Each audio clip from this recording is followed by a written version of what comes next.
Hello my friends and students, welcome to my YouTube channel. 12ই জানুয়ারি এলে আমাদের সকলের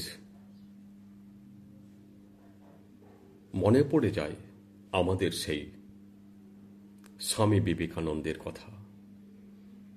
a great বৈদান্তিক master, তাকে স্মরণ না করে আমরা পারি না।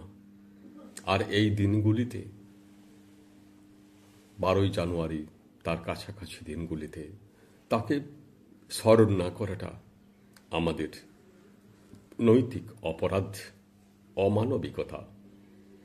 কারণ বিবেকানন্দ এমন একজন লোক যিনি ভারতবর্ষকে সমস্ত বিশ্বের দরবারে উপস্থাপিত করেছেন।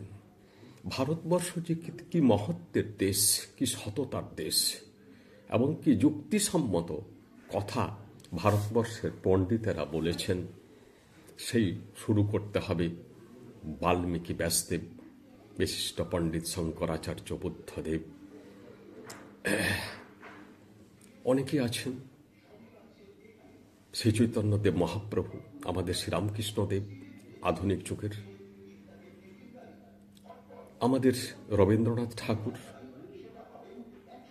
এই যে ভারতবর্ষের কথা, আমাদের এই যে এত মহৎ ভারতবর্ষ, যে মাটি থেকে এই সব অসাধারণ পণ্ডিত, অসাধারণ প্রাজ্ঞ ব্যক্তিরা জন্মগ্রহণ করেছেন, সেই দেশকে বিশ্বের মাটিতে স্বামী বিবেকানন্দ পৌঁছে দিয়েছিলেন। স্বামী বিবেকানন্দের পিতা ছিলেন বিশ্বনাথ দত্ত। তিনি কলকাতা হাইকোর্টের অ্যাটর্নি ছিলেন। মা ছিলেন ভুবনেশ্বরী দেবী। মা প্রচণ্ড ধার্মিক, প্রচণ্ড শিব পূজা করতেন উনি। এবং এটাও শোনা যায় যে তিনি যখন গর্ভে ধারণ করেছিলেন এই নরেনকে, তখন তিনি প্রায় হতে পারে প্রতিদিন গঙ্গা থেকে জল তুলে এনে শিবলিঙ্গে দিতেন এবং প্রার্থনা করতেন, হে মহাদেব, হে ত্রিশূলধারী, তোমার মতো এক বীর সন্তান যেন আমার গর্ভ থেকে আমি প্রসব করতে পারি। তার ফল স্বামী বিবেকানন্দ। নরেন, বাল্যকালে নাম ছিল ওনার নরেন্দ্র, বিলে বলে ডাকত অনেকে। উনি ছোট থেকেই সাংঘাতিক যুক্তিবাদী, অসাধারণ যুক্তিবাদী। জাতপাত মানতেন না, ধর্ম সম্প্রদায় মানতেন না, এমনকি ঈশ্বরও মানতেন না। কিন্তু এই যে ঈশ্বর মানতেন না, এখানে কিন্তু আমাদেরকে ঘাবড়ে গেলে চলবে না যে ঈশ্বরে মানতেন না, তা নয়। ব্যাপারটা হয়েছে যে উনি যুক্তি খুঁজতেন। ওনার যে ঈশ্বর মানা আর আমাদের যে ঈশ্বর মানা, সেটা তো এক নয়। আমরা তো একটা ফটো দেখে, একটা ক্যালেন্ডারের ফটো দেখে আমরা ভগবানে বিশ্বাস করে নিই, মা কালীকে বিশ্বাস করিনি। সেই বিশ্বাস আর বিবেকানন্দের সেই গভীরে গিয়ে বিশ্বাস, মেরুতুল্য পার্থক্য, সমুদ্রের এপার ওপার পার্থক্য।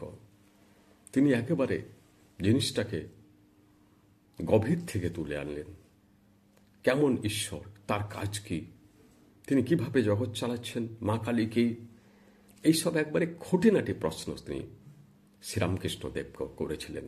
এবং শ্রীরামকৃষ্ণদেব এমনভাবে উত্তর দিতেন, এত যুক্তিসম্মতভাবে তিনি উত্তর দিতেন যে বিবেকানন্দ শেষ পর্যন্ত শ্রীরামকৃষ্ণের ভক্ত হয়ে গেলেন, মা কালীর ভক্ত হয়ে গেলেন, এবং তিনি ঈশ্বরের বিশ্বাস করলেন একেবারে অন্তর থেকে। ভালো করে বুঝবেন, আমাদের কিন্তু বিশ্বাসটা একেবারে অন্তর থেকে নয়। আমরা নিজেদের ব্যক্তির স্বার্থে ভগবানকে বিশ্বাস করি, আবার যখন ব্যক্তির স্বার্থ পূরণ হয় না, তখন আমরা ভগবানকে বলি। ভগবান বলে কিছু নাই। তো স্বামী বিবেকানন্দ এই পরিবারে মানুষ হয়েছিলেন। ওনার বাবা ভালোই রোজগার করতেন, কিন্তু দুর্ভাগ্যের বিষয় তিনি কম বয়সে মারা গেলেন এবং প্রচুর টাকা তিনি ঋণ রেখে গিয়েছিলেন। বিবেকানন্দ সেই ঋণ ক্রমে ক্রমে পরিশোধ করেন। তারপর শ্রীরামকৃষ্ণদেবের সাথে দেখা হয়। তিনি এমনিতে বিএ পাস করেছিলেন।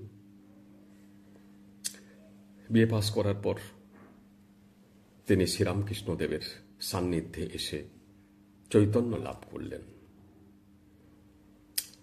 তারপর মা সারদাকেও বুঝতে পারলেন যে এক মহীয়সী মহিলা, এক আধ্যাত্মিক মহিলা, জগৎ সংসার সম্পর্কে এনার সাংঘাতিক নলেজ আছে। মা সারদার নিরক্ষরা হতে পারেন, কিন্তু মা সারদার জীবন দর্শন দেখে, বাস্তব জীবনকে দেখে স্বামী বিবেকানন্দ বুঝে নিলেন যে এ সাংঘাতিক মহিলা। তাই ওনার চরণ ধরে থাকতেন উনি, এবং উনি সাষ্টাঙ্গে একেবারে প্রণাম করতেন। আমরা যখন যাকে বলি দণ্ডবোধ, দণ্ডবোধ মানে দণ্ড অর্থাৎ লাঠির মতো শুঁয়ে দিতেন ওনার চরণপদ্মের সামনে। তো স্বামী বিবেকানন্দ শিকাগো গিয়েছিলেন। আপনারা তো জানেন, ভারতবর্ষের সনাতন ধর্মকে তিনি প্রতিষ্ঠিত করলেন সেই শিকাগো ধর্মসভায়। তিনি সেখানে পরিষ্কার বলে দিলেন যে আমাদের সনাতন ধর্ম, বৈদান্তিক শাস্ত্র কোনো ধর্মের কুসংস্কার বিশ্বাস করে না এবং কোনো ধর্মকে ছোট মনে করে না, সকল ধর্মকে যথাযোগ্য মর্যাদা দেয়। যে সকলকে মর্যাদা দেয় সেই হয়েছে মাহুত। যে কাউকে ছোট করে সে বড় নয়, অন্যকে ছোট করে কখনো বড় হওয়া যায় না।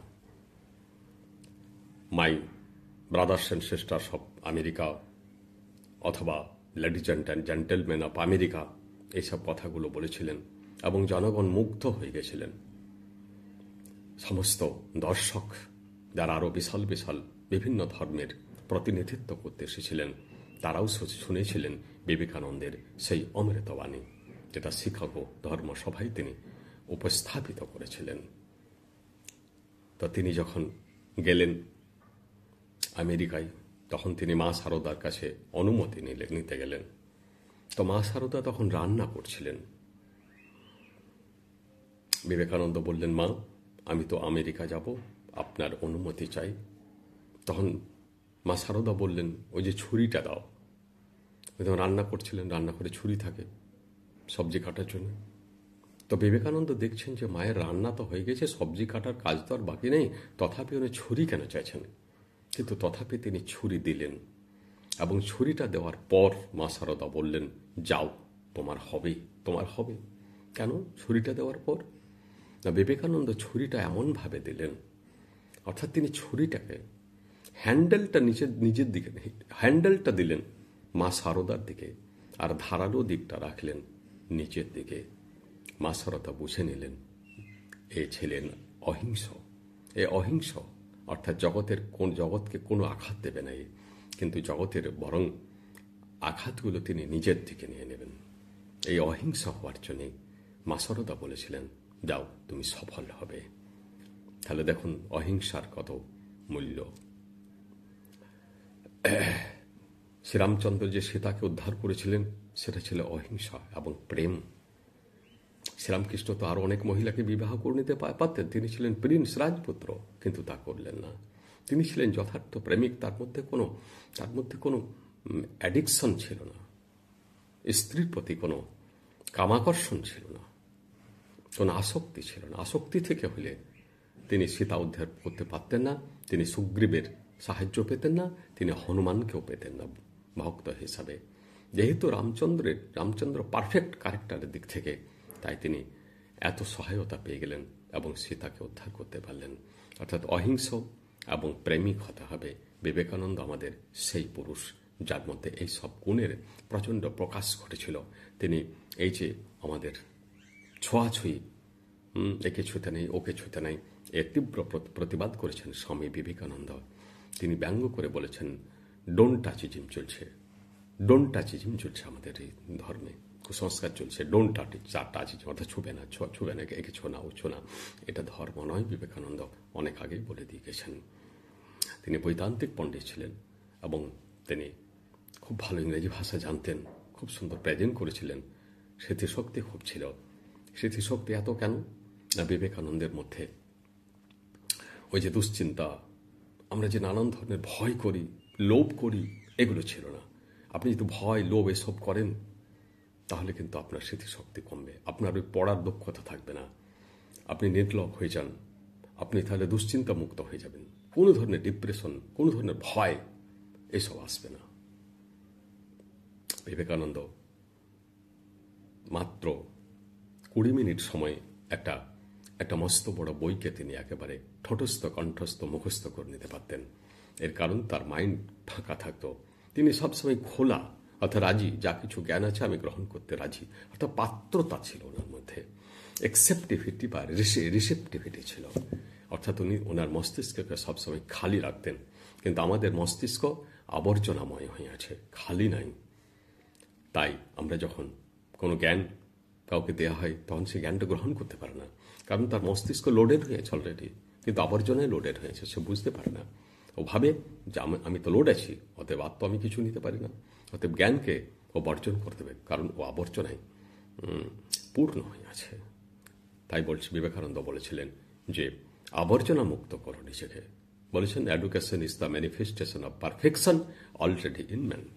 অর্থাৎ শিক্ষা হলো সেই পরিপূর্ণতা যেটা মানুষের মধ্যে আগে থেকেই আছে, এবং শিক্ষা তাকে প্রকাশ করতে, ম্যানিফেস্ট করতে সাহায্য করে। অর্থাৎ আমাদের এই স্বচ্ছ অন্তরে পারফেকশন আছে, কিন্তু স্বচ্ছ অন্তর যেখানে, সেখানে আমাদের ধুলো পড়ে যায়। শিক্ষা হচ্ছে ওই ধুলো মুক্ত করা, ধুলোকে মুক্ত করে। যে কোনো জিনিসে ধুলো পড়ে যায়, আমরা মাঝে মাঝে সেটাকে পরিষ্কার করি। আমাদের অন্তরও ধুলো পড়ে যায়, এবং সেই কারণে লেখাপড়া বলা হয়, এটাকে কালচার বলা হয়। কালচার মানে কি? সংস্কৃতি, মানে ঘষা হচ্ছে জিনিসটাকে, ঘষে ঘষে আপনি ওই আবর্জনা মুক্ত করুন নিজেকে। তাহলে আপনি সুখী হবেন, দেশ সুখী হবে, মানুষ সুখী হবে, মানবিকতা বজায় থাকবে, ধর্ম বজায় থাকবে। আমাকে লাইক দেবেন,